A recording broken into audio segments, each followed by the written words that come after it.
Me did the Isaac Agyapong, but me family the great sample and bring one man come near too much G8. Too much G8, more too much. Namen so me I'm more fire.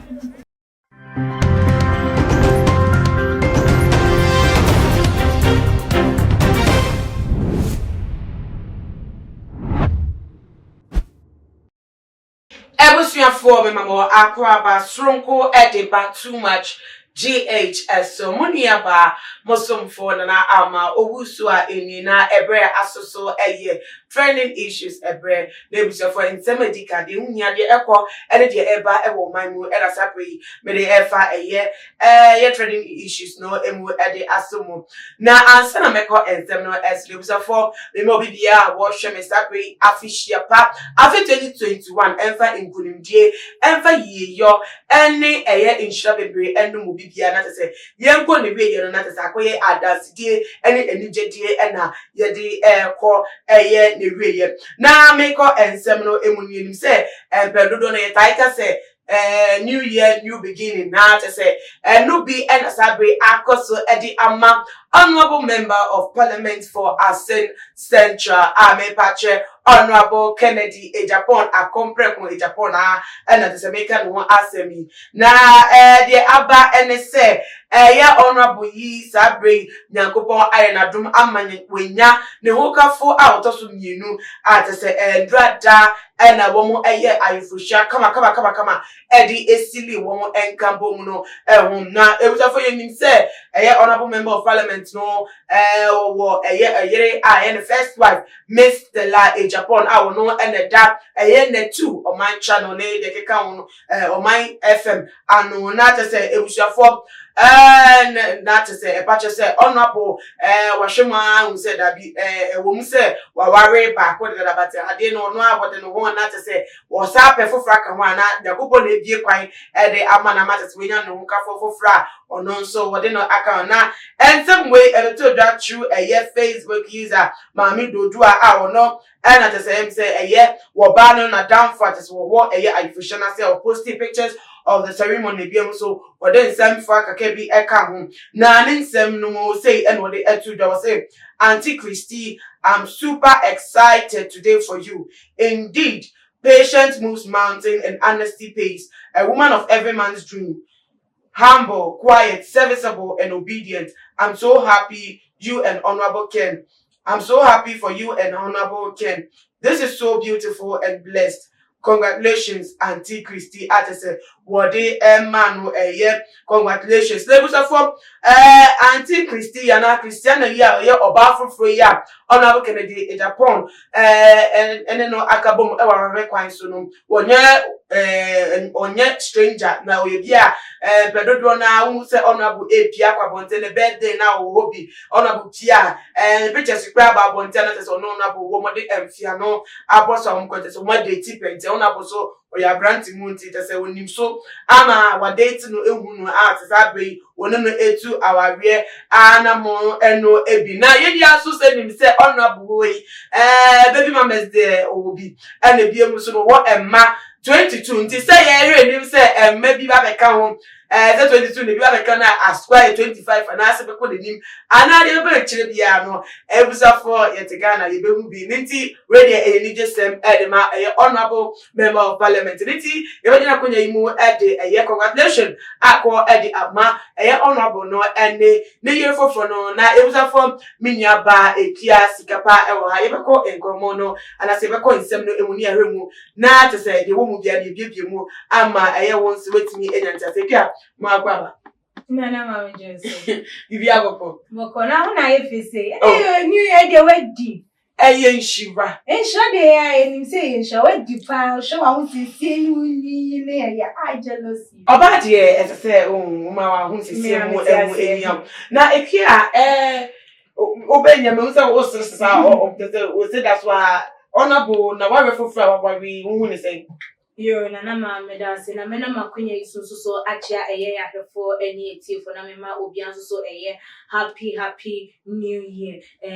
msafu from wa na ye wono na honorable you bia wono no o ni bibia Say, oh, yes, I am Fuchi, a bit the beachy, or Rebecca say, when you be say, or some one as a bad when you be chain, you know. I just or casse or pursue when you be obey me, I hear the open. And the moment all casa metis, I was a second wife, no. Although say it was a surprise there, but yes, so any other surprise because we were in Quadra 22 dear. No baby mamas. Second wife is something normal. Ebia oye na adwen so obey yanko waye dada ebia feina why na adwen say there be yes so I have to meet me mboa entina fi na me say boa we 2021 obese only be life only be righteous life it's way no one any eti wo mienu na wo tena wo mo no wo makogwo mu a wo ne wo mienu na tena nya feina obetina akakra na okwa akakra no be kwa koye na baba be ye different thing and I'm sure say bia nka na yere na antiase a Kenya DSM obey yeah I think say a decision they sat down our mom ateki and it was okay with them say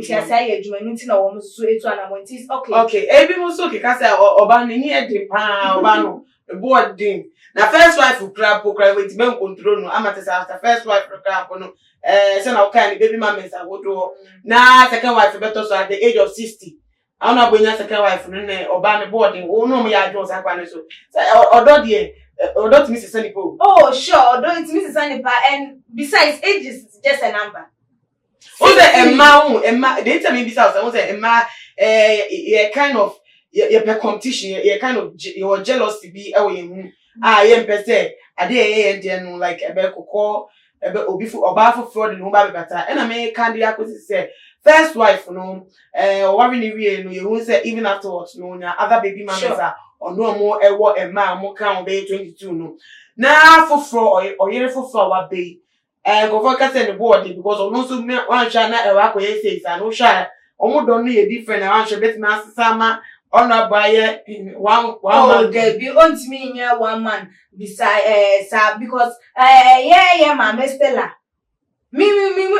to me when say obey okay because how would you feel say Debbie ani e ka na wukunu baby mamas na ye dey say anything then say Rebecca say ne second wife ni how would you feel like over for them onya ntiase ne say oyere okay oyere ne yere a wo you okay then say onam hanu ni baby mama ni o e bia na wo kura wonim no we shia no yes we ni baby mama na onam hanu asa che we ni baby mama like you feel bad say as a bema woni nam no as odun so gu baby ya ba wu ne say we die e yo ba we e no de na be ka me ho me ne no na ekọ competition me ne no na etna wuni any other fee bia ebiem and you will feel okay unyo okay kwa be okay because wuni say yemu mienu pe enti mu nkwa mote am ye den mote and ya oba na wa ba no so so ote ne ho asese wo oba e wo ho no mo ne ne te or other baby mamas and I yes to no so accept yes one no ebetina so ebetimi aye odoson ko a wo mo entem because obi a won do no uko hu so wo yire wo ma na ye sika keke na wo pede nya de so obepene so won ware wa bra wonim so so wo serious guy ewo nchen ya wo be pesenka wo le sa be ma no mum e le betu anamum enti me sure say ye entiase e ba wo mienu ntem no wo do womo ewo ma wo mo no nti na wo so ti ase se wo so ebe ware enti ya the first wife ni say second one wo ma be me sure say they will live in a peaceful way. They will live in a peaceful. Now we shall oba fu obetima kame onaboda was onaboda en kame ne dem. You can do your best but you can't come here and I think you think to me fast skills and then more grow and I know about first one and me avanye baby mama sent me anya na wo second na be I think we see a special 60 years onaboda dey we do need to say and go be we do go be got ready and go there but with me I worry Auntie Christina not to say Auntie Christina or your boss so go share description cry the man crowd to say or your bar